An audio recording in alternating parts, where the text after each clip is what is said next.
right, so today we're going to talk about Bloc Loc rulers. And I've done a bunch of, well, not a bunch, but a few demos on Bloc Loc rulers. So we talked about Bloc Loc log cabins, which was fantastic. I love Bloc Loc log cabins. That video I think is on YouTube now, so you can check that one out. If you want to make a log cabin quilt, that's the way to do it, because you get really, really good, precise piecing, which is wonderful. Bloc Loc makes a number of different rulers that help with really accurate piecing. I think that's the thing that freaks quilters out the most, is they're afraid that it's not going to look perfect. And it's not. And that's okay, because quilting's not perfect. So, flying geese is what we're going to talk about today. This is what the ruler looks like. Okay?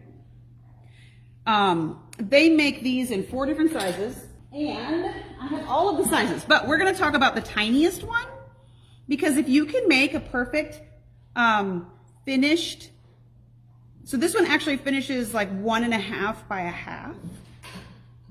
It's a tiny little space. Let's see how big it is.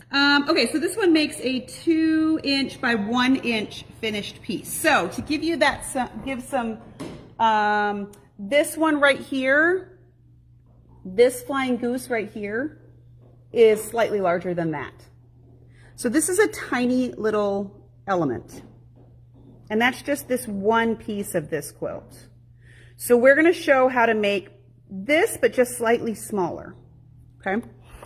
Remember that seam allowance is fine. Seam allowance is built into the ruler. That's what the dotted line is. So once you're done sewing all this together, that's where your seam allowance is going to go. I have a love-hate relationship with half square triangles and flying geese. So anything that makes those things work better, I'm all about. It still makes me itchy when I read patterns that tell you to cut a square and then cut that in half and sew it to anything. Because you're sewing 2 pieces of bias together now, and your chances of getting that straight are not wonderful. They're not likely. They're just, your chances of success are limited. So I always try to find ways around that. In fact, I teach a Quilters Academy class. In book 3, which we're just getting ready to start in a couple of weeks, is all half square triangles, all flying geese. The book that I use is kind of a textbook type book. There's certain parts of that book that I'm just like, all right, everybody bring a Sharpie to class, and we're just going to cross that out, because some of it's bad advice, not very much of it's bad advice. There's a couple things in there that are just like, what? Most of it is just outdated advice. We've got so much cooler stuff now that can get you where you want to be, which is accurate. Okay, so what we're going to talk about is flying geese trimmed down to 1 by 2. So flying geese are always twice as wide as they are tall. So think of them as 2 half square triangles put together. So, like, this quilt is a good thing to have behind me for this one. This is a half square triangle. This right here is a half square triangle. So if you put these 2 together, that's kind of like a reversed flying geese. This is an actual legitimate flying geese block, because there's no seam here. So you could make 2 half square triangles, sew them together, and if these 2 colors were the same, it would look like a flying geese block, but it's not. This is a flying geese block. They don't have to have the same sides. In fact, these have 2 different colors on them. But by getting really accurate trimming on your block, that's how this happens. So you see how that point is not chopped off? You just barely see the fabric right there. This is what you want to happen. You also want to see the points of the other points over here. So to get to where you're having very accurate piecing, you shouldn't have any blunt points. Okay? So like this one is just barely nipped off, and honestly, it's probably because the quilting goes over it right there. So you want to have your blocks where you see all the points, both out here and in here. You don't want to have any, chopped off points. That's one of those things that just takes practice. It takes practice, and it also takes tips. So that's a lot of the stuff that I do in my classes, that I just teach you some little tips that get you there. So today we're going to talk about how if you trim it down, if you start with the right size, you're more likely to get the right finished result, okay? So in your packet that comes with your Goose, okay, so here's the trimmer. Inside the packet are the rules for cutting everything, as well as pictured directions, all right? You can make a couple of different patterns with this ruler. You don't only make flying geese, you can also make a parallelogram, so that you can make that sort of, oh, what's that word? Chevron blocks, where they go up and down. You can make that. That's this block here. You can also make square and a square blocks by using this to trim, which is great, because getting those square and a square where you have that 1/4 inch seam allowance at the top sometimes is tricky. So they give you the cutting instructions for all your finished sizes. We are going to do a 1 inch by 2 inch finished, okay? So we're gonna cut these sizes. It tells you what size squares to cut, it tells you what size rectangles to cut. That's really important to start out with. Keep in mind that you're gonna cut these slightly oversized so that when you sew them and press them and then trim them, they're perfect. So I don't mind throwing away, you know, 1/8 of an inch of fabric if it means I have a perfect square. So what I'm gonna do is I'm gonna cut the pieces that it recommends on the cheat sheet. So for our square, it says it wants 1 3/4 inch square pieces. Easy enough. So I'm going to use my Quilter Select ruler because I love cutting my squares with this ruler.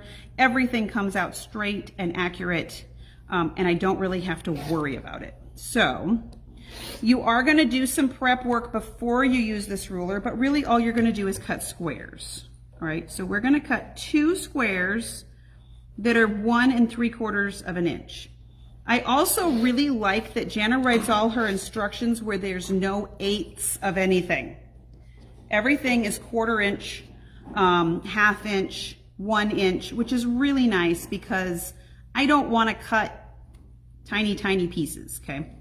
I mean, I don't want to do the tiny, tiny measurements. I can do that, like my ruler is pretty accurate and I can cut those little sections. I just don't really want to.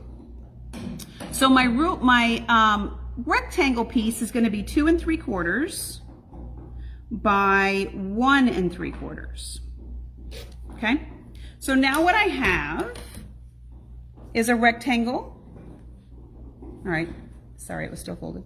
A rectangle that's 1 3/4 this way and 2 3/4 this way, and then I have 2 squares that are too big. So let's see, we're going to cut this one here.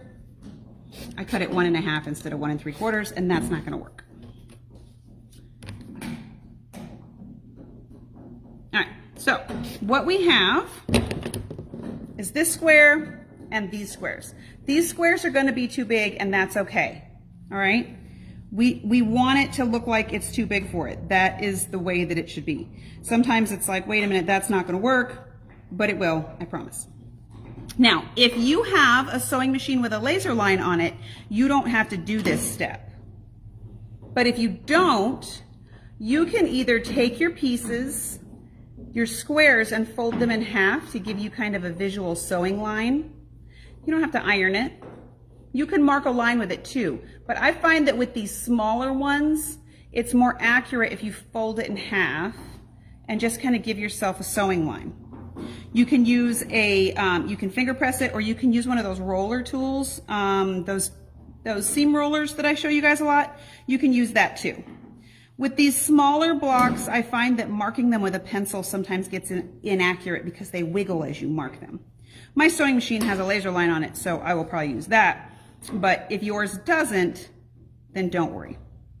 What I've done is I've got my rectangle, and I've got 2 squares that have been folded in half, okay? So all we're gonna do is, now we've got our 2 squares, we're just gonna sew down the lines. So again, you can use your laser if you have one. If you don't, then that's okay.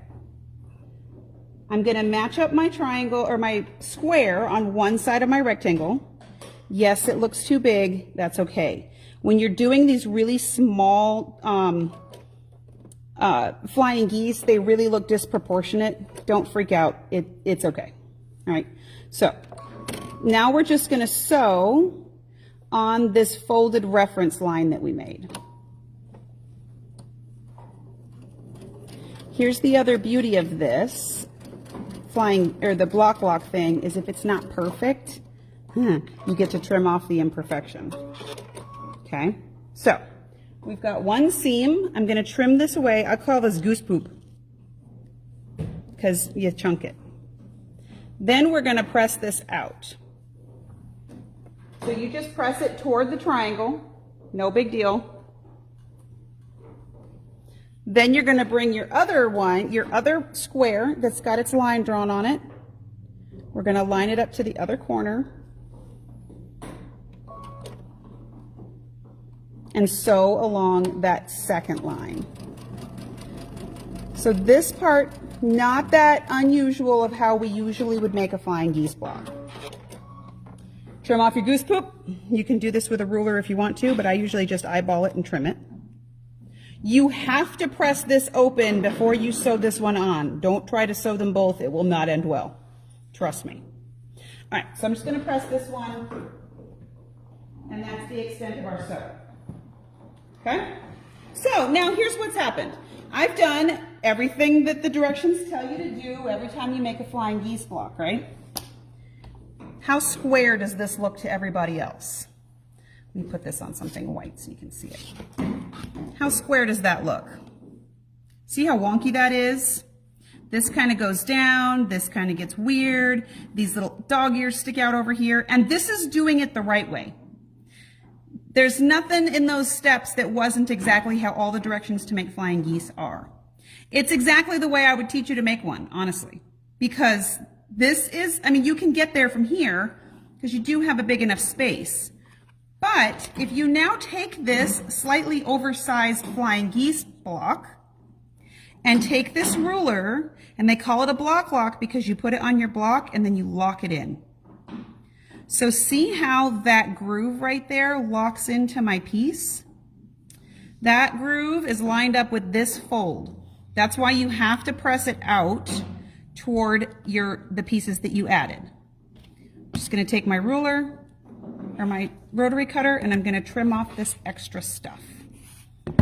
And I trim all four sides because the other sides are oversized as well. So when you turn it, make sure you've got everything lined up where it was, which it is. It doesn't usually come out, but every now and then you got to check. And you trim all four sides of your block. Now what you have is a perfect flying geese unit. Everything's straight. And if you take a ruler and you measure this seam allowance right here, you have exactly a 1/4 of an inch seam allowance. So when you go to sew these two other blocks, you get where you don't cut off your points. All right? That's as simple as today's demo is. And you can do this with any number of sizes. All right? So I used the tiny one because if you're gonna mess something up, it's like anything with patchwork, the smaller the block gets, the harder it gets to make it straight, right? It's just logic. The smaller it is, the more noticeable the mistakes are. So I used the tiniest one just so that if there was a mistake, it would be really noticeable. If you want to make a whole bunch of the tiny, tiny blocks, I'm going to give you another tip. There is a pattern, and I will share it in the links. It's not in the Bloc Loc ruler link, but where you make 4 flying geese. Have you ever made this project? You take a square and 4 smaller squares. You sew 2 squares at once, cut it in half, sew the other 2 at the other time, cut that in half. You end up with 4 flying geese. I have a ruler that shows you how to do all of that, where I can give you the math. If you do it like that, where you make 4 at once and then you use this to trim it down, not only do you end up with a whole bunch of flying geese at once, but they're all really easy to follow along for, and you don't have the goose poop. So when you don't trim off the corners when you do that technique. You know what? We have time. That was a really short demo. So